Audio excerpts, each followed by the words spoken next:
Hey guys, just wanted to give you a top 5 Pango tips and tricks video that I hope will help you a lot. Whether you're a aspiring Pango player, maybe you've played the hero once or twice, or if you're a veteran Pango spammer, I hope that you'll have something you can learn from watching this video. Tip number 1. Swashbuckle through enemy heroes to deal more damage. Alright, so this next clip is taken from a Divine 5 party queue game with this Pango against the Medusa matchup. And you can see here, as soon as the Medusa gets a bit out of position, Pango fires his Q, 1, 2, 3, 4, 5. You can see he does 5 ticks. He has the lane advantage, so the creeps are auto-attacking the Medusa as well as the Pango is. The Medusa is getting blocked because of the repositioning that Pango's done with his Q. And it's just tons of damage. It's great harass on the Medusa. Alright, here's one more example about how important it is to Q through the enemy. Unfortunately, this Ember Spirit finds himself at too low health that he probably would have died anyways, even if I did a regular Q. But you can just see the sheer amount of damage that you provide by queuing through. It's just ridiculous, and there's no reason not to do it. Alright, so here's an Eternal Envy Pango replay where he's playing against a very high-ranked, rank 100 SF player in his pub. He does very well in tanking through the raises with the salve, something I'd very much recommend doing. But here's where I think he doesn't understand exactly how much damage he can do with his Q, and how it changes like drastically how this fight can go. So here he's walking up, he's fighting this SF. You can see they have around even health.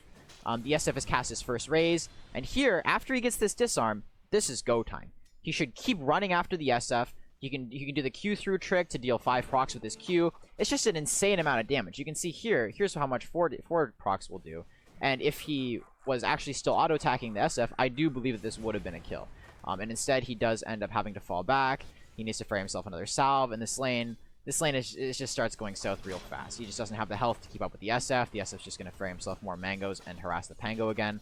And it's just a small thing that if you understand more about the hero, you just have a bigger, I guess, you can understand more about when it's go time and when you can make a play versus when you kind of just have to play safe and make sure you don't feed. Tip number 2, buy clarities.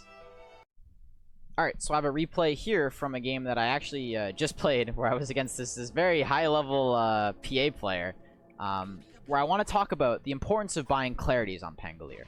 So we can see here, so you didn't really see, but previously I had just taken the tower. I do have a stick to refill my mana, but just by the sheer amount of fighting or farming that you get yourself into on this hero, it's very important to just remember that you need clarities to get more mana. Like, you cast a lot of spells on this hero, not necessarily much of your W. I kind of skilled W here just because I had leveled up after I had pressed Swash, and I was trying to deal as much damage as possible. Very scared of dying here. But we can see here, I'm just going to have not much mana after all these plays. And if I had not ferried myself up these clarities, then look at my situation. I would have been 600 health. I would have had 80 mana. I do have this stick, but I'm not in a prime position to stay anywhere on the map. I would have to have gone base. I can't really like farm these camps. And like I do luck out with this arcane ring, but you'll see here, like if I just don't have any mana, I just can't do any of these tricks. Again, you're not really supposed to cast W much when you farm. It's not really needed.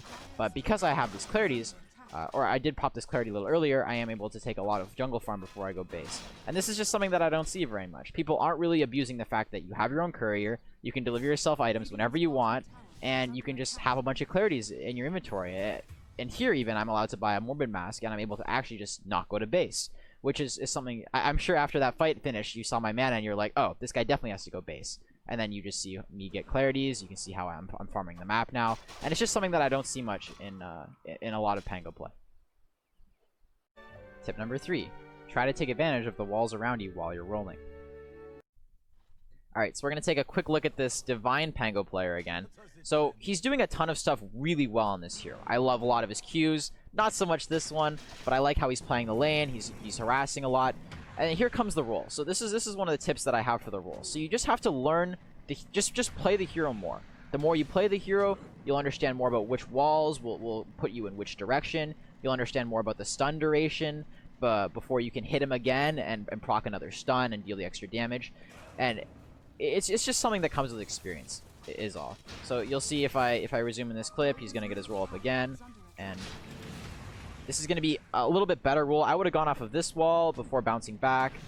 He does go in again. I would have bounced off this wall. It's just about knowing the duration that the enemy is stunned for before you can hit him again. Because after he's stunned, you want to make sure that you're right on top of his hero after the stun is like immediately running out, so you can get the extra proc, or so you can get the extra damage on him and the additional stun. He does still end up getting this kill, but just something you can see if he made this small improvement.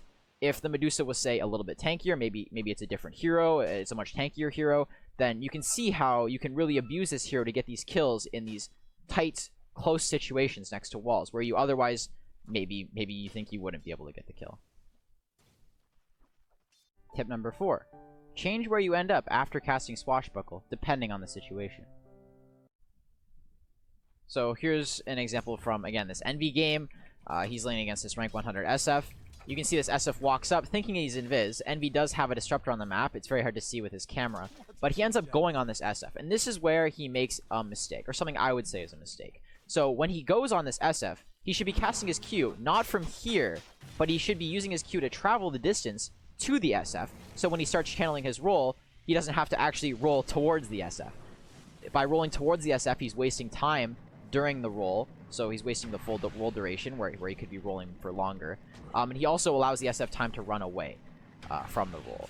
There luckily is a disruptor here that helps keep the SF in place. But again, here's actually another tip that I was mentioning, is ending your roll early. So he could have rolled into like this wall, for example, and then rolled back on the SF. And you see it doesn't really matter here because he does get the kill. But this is just something to remember in general. Maybe if there are ports coming, he could have maybe been in trouble. But just not ending your roll, like if you end your roll earlier, there's just not much point to it. Like if you would die to your full roll duration, then you might as well just keep rolling. Another thing that I mainly want to talk about in terms of your Q displacement is just being careful where you cast your Q. So we saw in this situation, he casted it from here. So maybe if there was enemy heroes like very close behind the SF player, like say there was a puck here or anybody with a silence or something like that, if he had Q'd aggressively here, he would have been immediately stopped from channeling his roll. Like he would have started channeling to roll up on the SF, and then maybe it would have been canceled by, say, like some sort of stun or a silence. So in those situations, you have to be very careful. Where if he suddenly can't cast his roll, the fight is immediately turned. All of a sudden, SF, I don't know if SF had ulti, but all of a sudden SF is going to ulti, and the fight just goes south real fast. So just knowing which in which situations you can afford to go closer to the enemy with your Q, versus the situations where you have to Q from a safer distance and then roll in on the enemy. It is something very important that people need to know more about. Tip number 5. Always remember to push out extra waves. Alright, so I don't really have a clip for this tip, but this main tip is that's going to work most of the time. Unless you get at very high levels, then it's kind of iffy.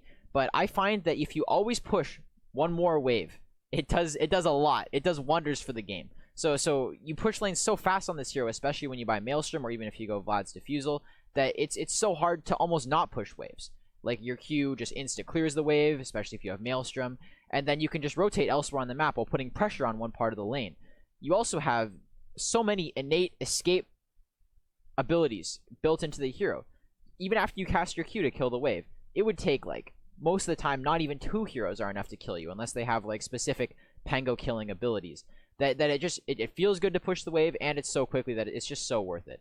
So something in Dota that's very important is making sure you have lanes constantly push into the enemy, because if you push out a lane, then you can fight in other parts of the map, and then they have to respond to the part of the map that you just pushed, and then you can go take a fight elsewhere, and all of a sudden it's a 5v4, and it's just something easily abusable. And sometimes even in the off lane, I'll do this a bunch, like where I'll push in this wave, run up, push in the next wave, go hit some creeps, push in another wave over here, and then all of a sudden I can show up to the fight.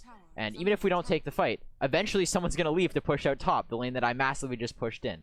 And it's just something that, unless you're playing in some sort of coordinated game where people are very much trying to kill you with like all their heroes, this works wonders in solo queue. I've done this tons of times, and this is what makes Pango such a great hero to play when you're grinding MMR.